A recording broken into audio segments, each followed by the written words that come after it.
like, bro, yeah, she got a kid. Look at his back. Oh my god.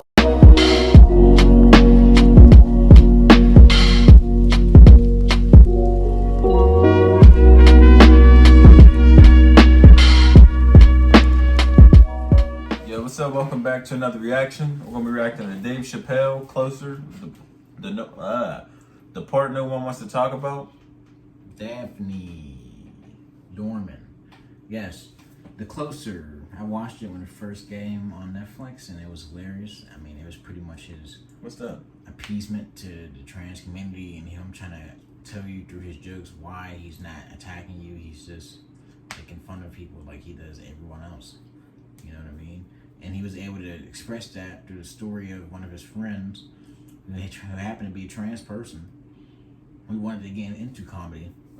But since she was a fan of Dave, she had ended up being attacked and ridiculed by other people in the trans community, and he got so bad for her that she ended up killing herself. You serious? Yeah. I think he says that. He might say that in his video. So, I mean, of course I've seen this already, but, you know, this is something we can probably talk about. I don't necessarily know if that's what he's talking about. I feel like if you can't handle stuff like that, why are you doing that to yourself? Why are you doing that to yourself? If you know you can't handle that. Well, I mean, when it's an entire... You just turn off your notifications. Hundreds of thousands of people, man. I mean, there's different ways people can ridicule you. Like, you can get people will email you and tell you, I'll kill you, send you death threats, you email, and you want to check your email. I mean, like there's different ways to get around that stuff. Is there really? Especially nowadays when it's so accessible, it's easy to really just like she can post a picture on Instagram and niggas comment, "You suck, bitch. You're f***ing trash." Like, I mean, is it? Yeah, it is. I don't know, man. I mean, RIP. You don't want to hear anything like that happen anymore, for real. Yeah, but you know, sad and still people attacked him, even though he expressed himself through this special, and it just goes to show how crazy people are, because it goes to show you don't really care about equality. You care about power. You care about controlling what people say, and if they say anything that goes outside the narrative that you set, then it's a problem. But you know what? I don't give a yeah. Neither does Dave Chappelle. Neither does a lot of people. People want to keep speaking up. And this is not every trans person. This is not anybody with any agenda ever. But some people, especially with the internet nowadays, makes it a lot easier for just a certain small group of people who have these radical ideas to express and, what's the word I'm trying to use? It's like when you look at a whole group of people in one way, like it seems to paint that picture for that group of people. But you know what I mean. But I just feel like it's like an agenda. Like it's, for one thing, for identifying yourself. That's cool. I feel like it's just like forcing everybody to have this way of thinking. Yeah, look, it's just there's a lot going on right now, man. Just be vigilant and just make sure you know what to pay attention for. There's a lot of propaganda going on in the news. You know, the whole war thing, propaganda. It's not the real story. There's a lot of guys you can get into that can really tell you what's going on over there and the effects it's going to have for the rest of the world. It's only gets scary. But we're going to hop into the Dave Chappelle reaction. You guys love Dave Chappelle. Let us know if you want to see more from him in the comments. Hit that like button, subscribe, and share. Really appreciate all of you who watch the videos. We're going to hop right in. Oh, buddy, I'm in trouble now.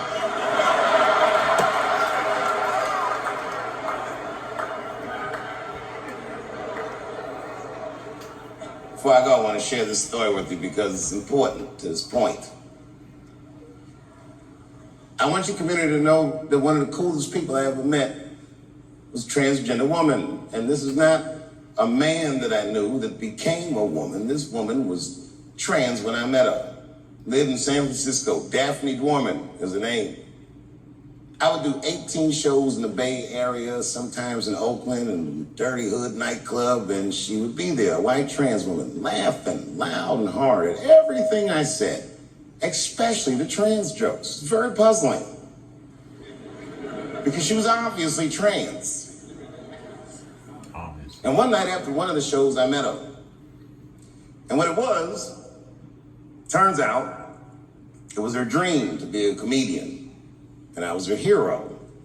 It's very moving. I could not dislike somebody that felt that way about me. We became fast friends. And when I made that special Sticks and Stones, right as it was coming out, I happened to be in San Francisco and I wanted to do a show, but I needed an opening act. And I remembered that trans woman I had met. So I called her on the phone. And I called her myself. I said, hey, Daphne, this is Dave Chappelle. She couldn't believe it. And I go, I'm in San Francisco. And then she started saying a bunch of wild stuff. I was like, relax. I don't want any pussy. I was Crazy. I was calling because I'm doing a show and I need an opening act. And I was wondering if you'd open the show. And she was like, fuck yeah. Now, I didn't know this at the time, but this woman had only done stand-up comedy 8 times in her life. This is little to no experience. And now she's about to open a show for what many call the GOAT. What show was it on?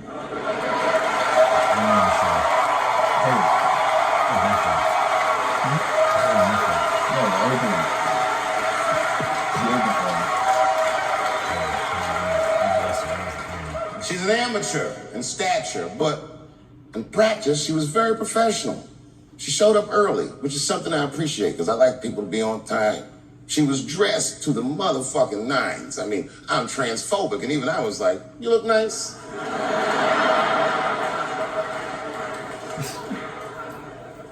Went up on the stage with all the swag of a professional comedian, grabbed that mic and walked right down the middle and looked at the crowd like a gangster. Man, you should have seen her work. This bitch bombed for 45 minutes straight. And I am not exaggerating, young man. That show was terrible. Stunk. And then she brings me on, and you know, I was like a glass of water after a handful of salt. The crowd was happy to see me. I was killing it. But here's what impressed me. Any other comedian I've ever seen, if they had bombed as bad as she did, would have snuck out of the back of the theater and went home and cried or something. And she didn't do that. Not only did she not leave, she found a seat right up in front. You know, when a new comedian watches an experienced comedian in comedy, we call this taking class. And this bitch took my whole class. She sat up there and was laughing as hard as she always laughs, as if nothing bad had even happened to her. And I saw her show. Something bad happened to her.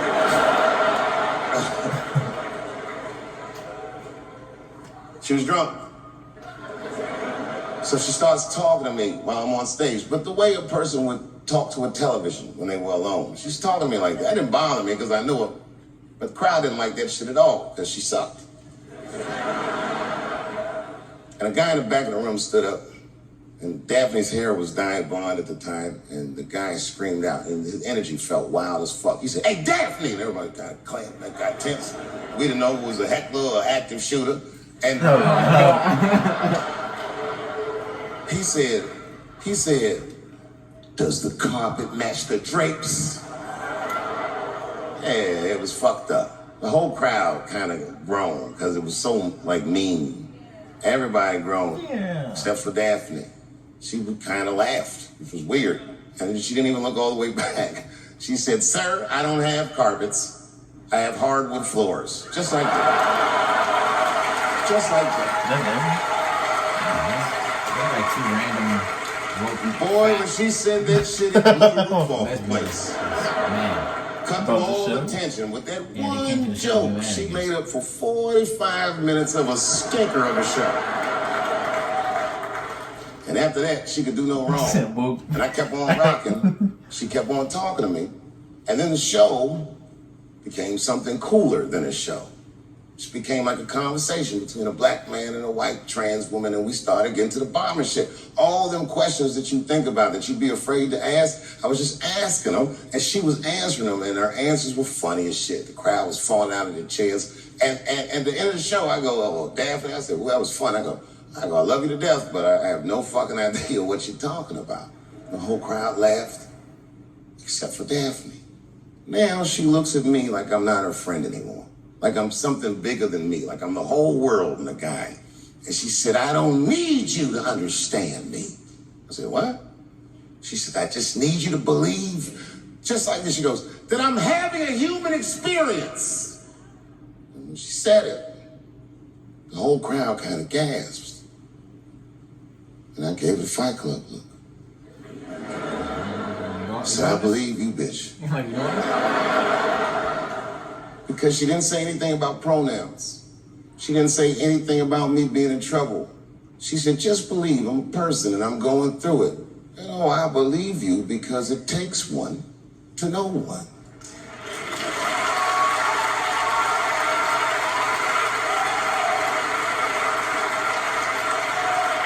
I don't really understand this fascination with them trying to paint Dave Chappelle as like this transphobic. He hates gay people. I don't think Dave Chappelle hates anyone. Yeah, I mean, come on, man. He don't got time to hate. He did a whole whiteface on television. Like you think he would hate gay straight? Not to say gay straight. Gay straight? Yeah, straight. I don't know, man. Maybe new one. New one. I don't know, man.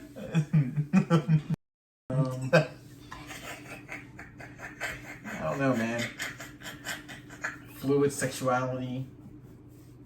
I'm not gonna go into it. It's beyond my pay grade, but yeah, I mean, yeah, Dave Chappelle, he's hilarious. He's above all that now, man. Yeah, I don't feel like I mean, he's like, how old is he? Late 40s. Yeah, he's not. He doesn't really have the time to hate anyone. Like when you're rich, rich people do have time to hate people, but like. For like the shows he's doing and like the way what he talks about, I'm like, he doesn't really have no. And the amount of success and fans and people he has supporting him, backing him, you can never cancel a guy like this. He just said he had a trans friend. Like, yeah, it's like, how do you go from this? How do you take from that he's transphobic? I don't understand, man. Like, had a whole trans. And he still did. Probably because he still did trans jokes at all. You're not supposed to do it at all. It's like, I'm like, well, you're not about to tell me what I'm supposed to do. I'll show you, son. It's like, all right, man. Get it. It's mad. Then I told the crowd good night, and they start going crazy. And before the applause gets to its crescendo, I say, and don't forget my opening act, Daphne.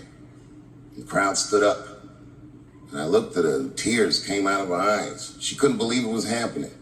I couldn't believe it was happening because her show stunk. And it was a great night. I remember the late, great Paul Mooney was there, a bunch of fly-ass comedy niggas was there. And we all went backstage and was just drinking and talking shit and laughing, and Daphne stole the room. She had everyone cracking up, spinning the yarn, telling us all these crazy stories about shit she be into. We all laughing real hard, and then she's telling us, and everyone's laughing. I'm looking around, I'm like, oh my God, she is funny.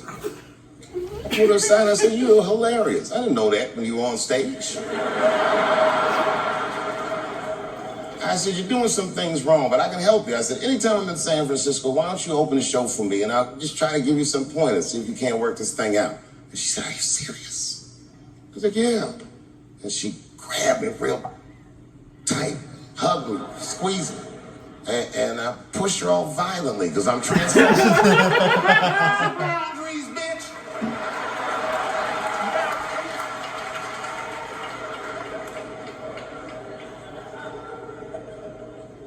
When Sticks and Stones came out, a lot of people in the trans community were furious with me, and apparently they dragged me on Twitter. I don't give a fuck because Twitter's not a real place.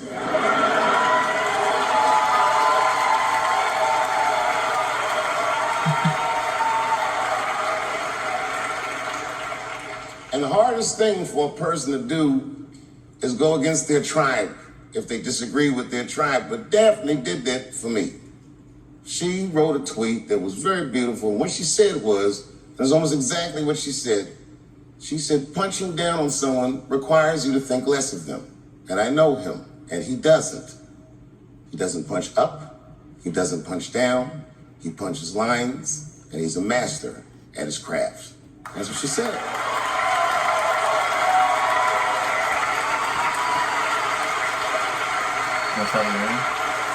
Beautiful tweet, beautiful friend. It took a lot of heart to defend me like that. And when she did that, the trans community dragged that bitch all over Twitter. For days, they was going in on her, and she was on her own because she's funny. But 6 days after that wonderful night I described to you, my friend Daphne killed herself.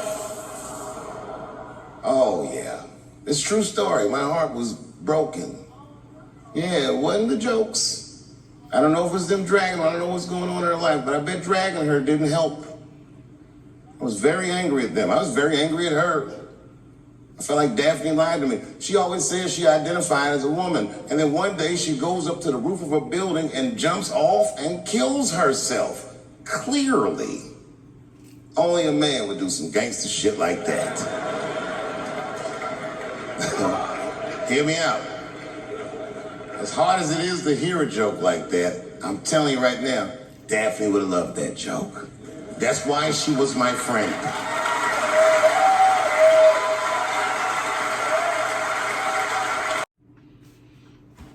Told you. By the way, brought it up. I said it. Yeah, when I first heard him say that, I'm like, damn. Because I believe he says something about Daphne in previous specials. He brings her up and stuff like that. But to hear that she killed herself, this is wild, you know. That is wild. Yeah. But we were able to incorporate jokes around that in the special. That's just why Dave Chappelle's a goat, man. He came back after his hiatus in Africa. And, yeah. I didn't really know who he was before he came back. Like, I didn't really start figuring out who this guy was for, like, maybe until I was in, like, 12th grade. No, I know who he was. I know who he was, but I wasn't, like... I didn't even know where he was or what he did. It was like weird because he was gone. And everyone made it like he was crazy or something.